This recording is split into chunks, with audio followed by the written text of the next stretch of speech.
Welcome back to my views and news. Some new stories from Sudan, where firstly, Russia has taken a position now on this war. What is Russia going to do? Is it going to intervene in Sudan like US is doing? Sergei Lavrov, Russian foreign minister, spoke a few hours ago. What did he say? Secondly, another prison break in Sudan. Third, prison from where prisoners have escaped. It happened in Darfur, South Darfur. And some prisoners have been killed as well there in the attempt to flee. But dozens managed to escape reportedly. Thirdly, two videos for you. One about Egyptian truckers who have been kidnapped by Rapid Support Forces. And fourthly, a video by Rapid Support Forces from Gari Refinery, oil refinery, I think. Firstly, viewers, Russia and the US, China and the US, they operate differently when it comes to foreign policy, when it comes to interventions abroad. We saw in the war in neighboring Ethiopia that Americans were involved. They were involved in trying to bring about a ceasefire. They were involved in negotiations. They convinced TPLF to sign the Pretoria deal. Russians were nowhere to be seen. Chinese too.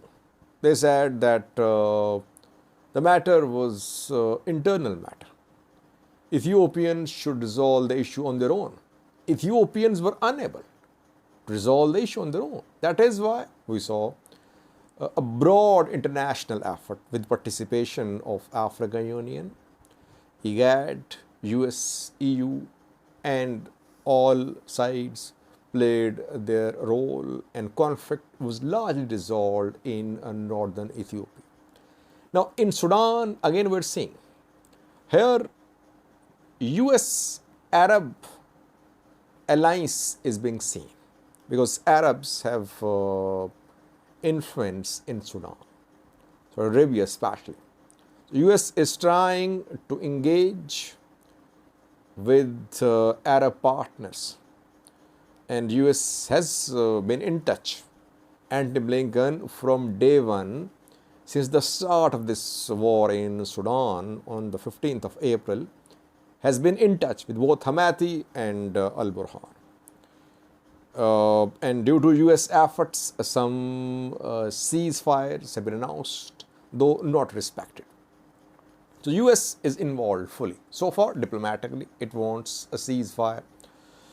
It is in touch with parties. Russia has taken a position now. Sergei Lavrov, Russian foreign minister, spoke a few hours ago. He said Africans should resolve their conflicts on their own. Sudanese people should resolve this conflict on their own. Russia is against intervention in other countries' internal matters. US divided Sudan. US intervened in Sudan around a decade ago, and Sudan was split.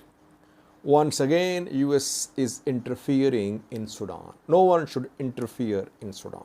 So this is Russian policy. Question is, which policy is useful when it comes to resolution of this conflict?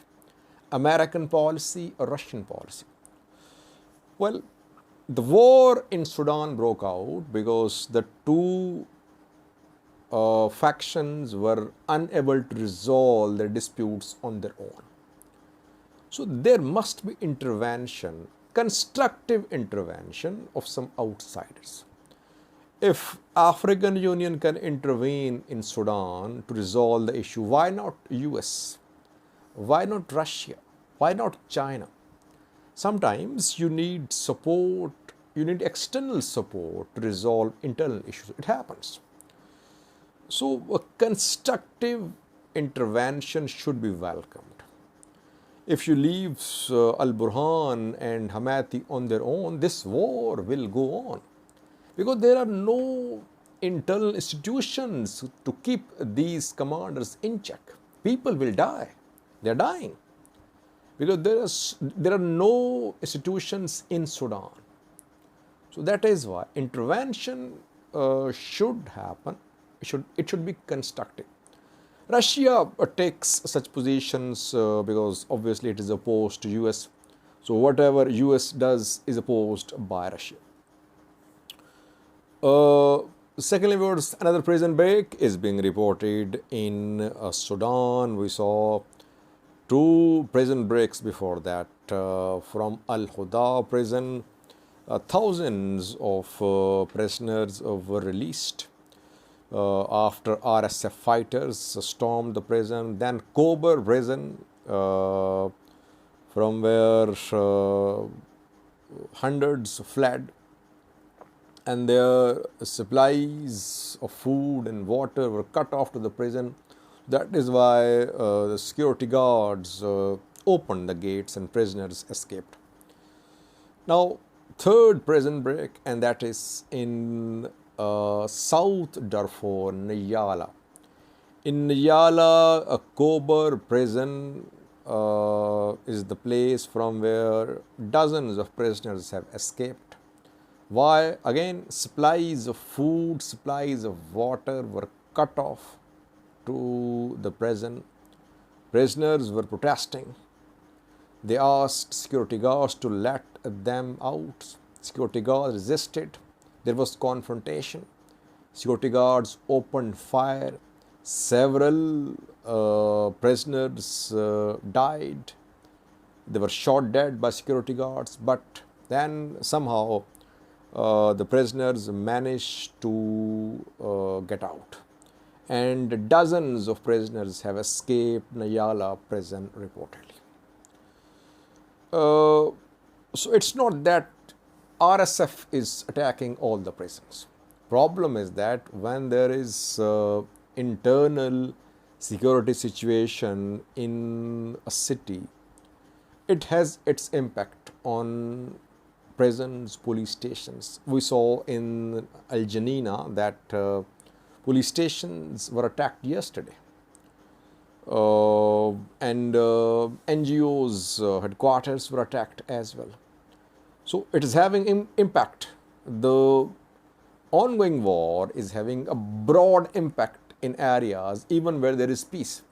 There was no large-scale fighting in Nyala and Al Fasher yesterday, because the two sides have agreed on a ceasefire there mediated by community elders. But still you see that due to security situation which developed 3 days ago in Al Fasher, in Nyala, still situation is not under control. Thirdly, viewers, 2 video clips for you. First one shows some Egyptian truckers kidnapped by Rapid Support Forces. RSF has confirmed that the Egyptian truck drivers are in the custody of Rapid Support Forces, that they are safe and sound.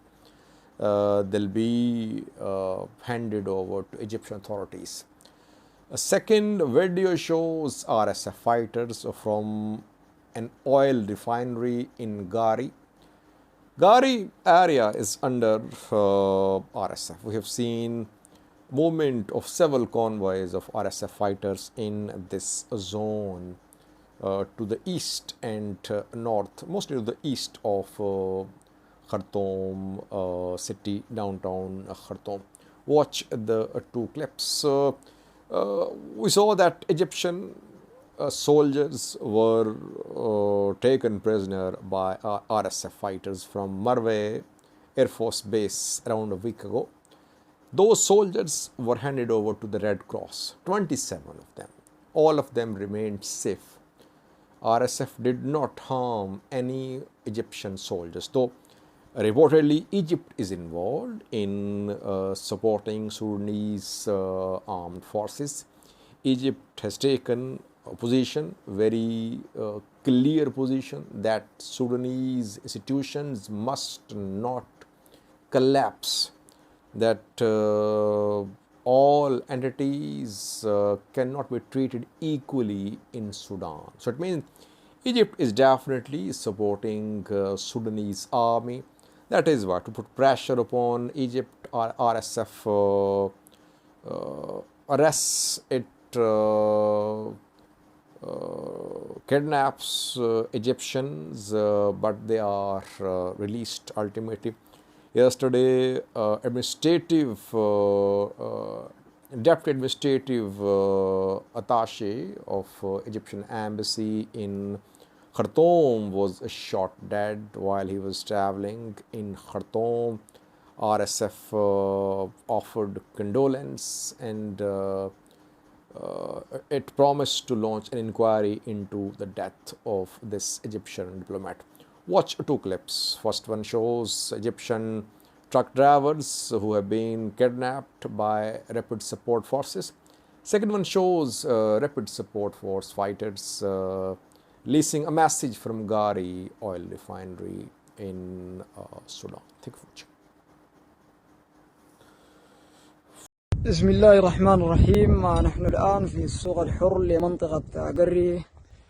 هذه الشاحنات طبعا شاحنات مصرية مع إخواننا المصريين.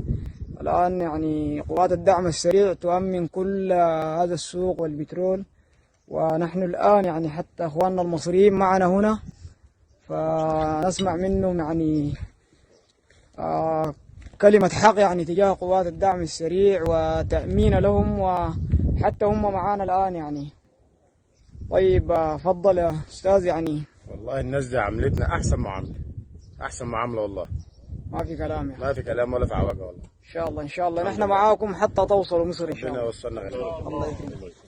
تفضل. يعني احنا هنا مجموعة كبيرة حوالي 70-80 سواق بعربية بنعتق في المنطقة الحرة في جري، وجالنا قائد القوات الدعم وسمعناه إنه الفلول مسيطرين على المصفى وما حوله أو محاولة لسيطرتهم، ولكن نقول لهم هيهات والله. نحن من الحاج يوسف وكافوري وشمبات وشمالا لحد التصنيع الحربي وجبل الطير وحجر عسل والسبلوقة كويس، والقاعدة قري